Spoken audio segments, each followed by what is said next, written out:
గాజు గ్లాస్ అంటే జనసేన. పవన్ కళ్యాణ్ పుణ్యమాని జనంలోకి సక్సెస్ఫుల్గా వెళ్ళింది ఈ సింబల్. పవన్ సినిమా ట్రైలర్లో అయినా, పవన్ ప్రసంగాల్లో అయినా ఎక్కడైనా కనిపించేది, వినిపించేది గాజు గ్లాస్. లేటెస్ట్గా రిలీజ్ అయిన ఉస్తాద్ భగత్ సింగ్ ట్రైలర్లో కూడా పగిలే కొద్దీ పదునెక్కుతుంది అంటూ డైలాగ్ కూడా పేల్చారు పవన్. పనిలో పనిగా అటు సినిమాకు ఇటు పార్టీకి పనికొస్తుంది. మరి అలాంటి గ్లాస్ జనసేన కాకుండా పోతుందా? ఇన్నాళ్ళు పవన్ చేసుకున్న ప్రచారం అంతా బూడిదలో పోసిన పన్నీరేనా? ఇంతకీ గాజు గ్లాస్ పంచాయతీ ఏంటి, అందులో నిజాలేంటి? నిన్నటి నుంచి జరుగుతుంది చర్చ. జనసేనకు గాజు గ్లాస్ సింబల్ దక్కలేదు, గాజు గ్లాస్ ఫ్రీ సింబల్ లిస్టులో ఉంది. ఇది నిజంగా జనసేనకు షాక్. పవన్కు మరో తలనొప్పి మొదలైంది. ఇలా జరుగుతోంది ప్రచారం, కానీ అసలు నిజాలు వేరే ఉన్నాయి. కాస్త డీటెయిల్డ్గా చూస్తే ఇందులోని అసలు విషయాలు బయటపడతాయి. ఏప్రిల్ 1 అంటే ఈ మంత్ ఫస్ట్ రోజు ఏపీ గవర్నమెంట్ ఒక గెజిట్ నోటిఫికేషన్ రిలీజ్ చేసింది. అందులో మెన్షన్ చేసింది ఈ డీటెయిల్స్ని. ఈ లిస్టులో గుర్తింపు పొంది జాతీయ, ప్రాంతీయ పార్టీలు, అట్ ది సేమ్ టైం గుర్తింపు లేని పార్టీల లిస్టును కూడా రిలీజ్ చేసింది ఎలక్షన్ కమిషన్. ఇందులో గుర్తింపు పొందిన ప్రాంతీయ పార్టీల జాబితాలో టీడీపీ, వైసీపీ ఉన్నాయి. టీడీపీకి సైకిల్, వైసీపీకి ఫ్యాన్ సింబల్ను అలాట్ చేసింది. జనసేన జస్ట్ రిజిస్టర్ జాబితాలో ఉంది కాబట్టి గాజు గ్లాస్ను ఫ్రీ సింబల్స్ జాబితాలో ఉంచింది. ఎందుకంటే 2019 ఎన్నికల్లో ఆ పార్టీకి పోలింగ్ పర్సంటేజ్ తక్కువగా రావడంతో రిజిస్టర్ పార్టీగానే మిగిలిపోయింది జనసేన. ఇక్కడ మొదలైంది అసలైన పంచాయతీ. సో ఇప్పుడు మళ్ళీ ఫ్రెష్గా జనసేన పార్టీ సింబల్ కోసం అప్లై చేసుకోవాలి.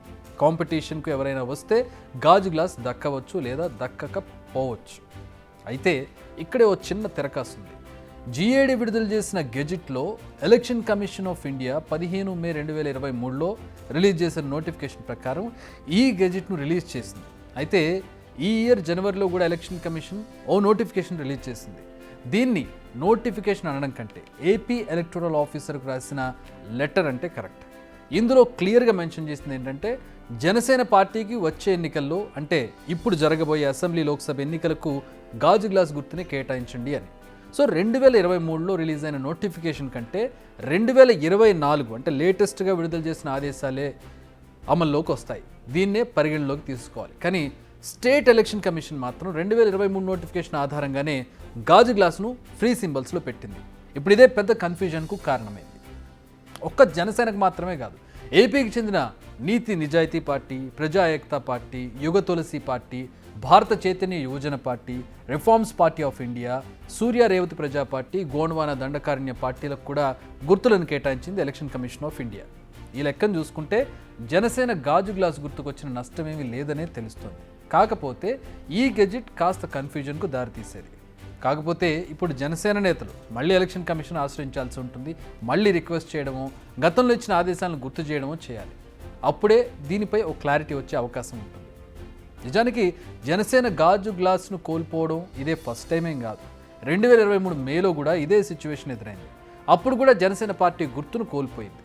అప్పట్లో జరిగిన బద్వేల్ బైపోల్స్లో నవతరం పార్టీకి గాజు గ్లాస్ సింబల్ దక్కింది. అయితే ఆ ఎలక్షన్స్లో జనసేన పోటీ చేయలేదు, బీజేపీకి సపోర్ట్ చేసింది. కానీ ఈసారి అలా కాదు కదా. కూటమిలో 21 అసెంబ్లీ, 2 లోక్సభ సీట్లు దక్కించుకుంది జనసేన. కూటమి లోగోలో కూడా సైకిల్, కమలం, గ్లాస్ దర్శనమిస్తున్నాయి. అదే గ్లాస్ బేస్గా అనేక డైలాగ్స్, ప్రచారాలు కూడా అసలు జనసేన అంటే గాజు గ్లాస్ అనేది ప్రజల్లో ముద్రపడిపోయింది.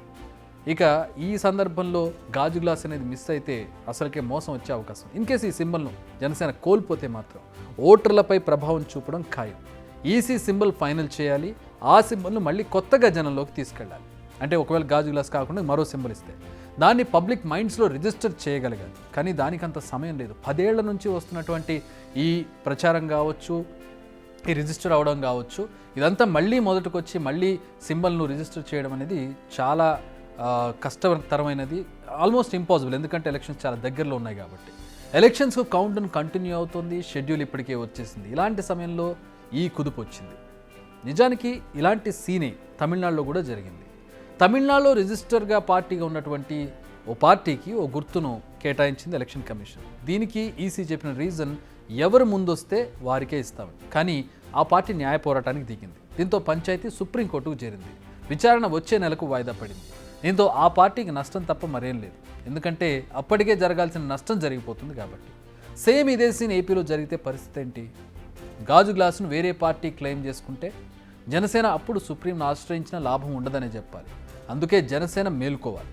ఈసీ వద్ద ఈ క్లారిఫికేషన్ తీసుకోవాలి. జనసేనను ఇప్పుడు కాపాడేది ఎలక్షన్ కమిషన్ జనవరిలో రిలీజ్ చేసిన లెటర్ మాత్రమే, అంటే లేటెస్ట్గా రిలీజ్ చేసిన లెటర్. లేదంటే జనసేనకు ఆ పగిలిన గ్లాసే బలంగా గుచ్చుకోవడం ఖాయంగా కనపడుతోంది.